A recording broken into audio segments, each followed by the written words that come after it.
Eu acho que a gente vive um pouco tentativas e erros.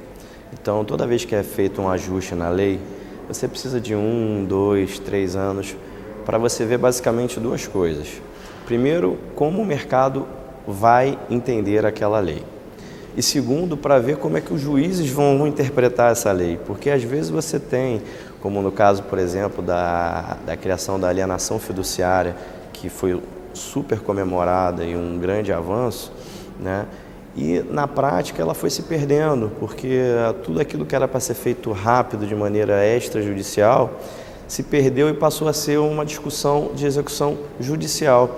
Então você veja, o tempo que era para ser gerado de economia numa alienação fiduciária se perdeu no meio do caminho e ele tem hoje um tempo muito próximo ao que é de uma hipoteca. Claro que ele ainda tem algumas vantagens, como em caso de recuperação judicial, você está extra, né? Mas o tempo passa a ser exatamente o mesmo. Então esse eu acho que é um bom exemplo de ajustes que precisam ser feitos. Então a lei foi criada pelo Judiciário com uma ótima intenção,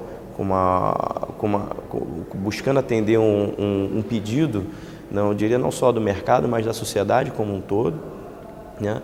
Mas ela precisa ser ajustada, porque ela se perdeu no meio do caminho por conta de interpretações diferentes daquelas que criaram a lei.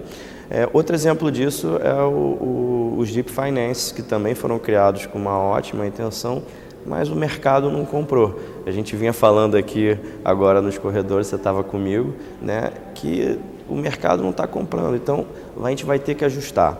Eu acho que não dá para você ajustar as leis de maneira rápida e dinâmica e constante, porque isso também vai gerando uma certa instabilidade, mas eu acho que hoje a gente já tem alguma experiência, algum track record para fazer alguns ajustes importantes aí, para que tenha mais segurança jurídica e aí tenha mais capital para se colocar tanto em empresas em situação normal quanto em empresas em situações estressadas.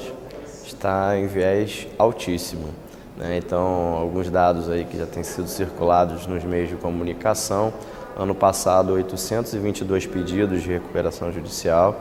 Esse ano, nos 2 primeiros meses, 195 pedidos, né? Se eu for pegar e fazer uma projeção para frente, eu vou chegar em mais ou menos 1.200, 1.300 casos, aumento de 40%. Acho que além disso chama a atenção pedidos de recuperação judicial maiores e mais emblemáticos, como o caso da Oi, como o caso do Grupo Petrópolis e o Grupo Americanas, isso tudo no primeiro trimestre do ano. Então acho que a gente está num período realmente complexo. É esperado que isso fosse acontecer. A gente vem de uma situação de pandemia de 3 anos atrás. Todos os grandes bancos e credores, de maneira geral, durante a pandemia, postergaram as cobranças de dívida.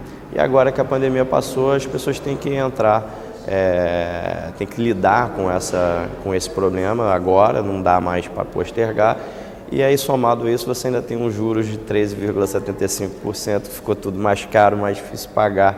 Então tá super viés de alta aí as recuperações judiciais, infelizmente, né, por esse ano e provavelmente no ano que vem também.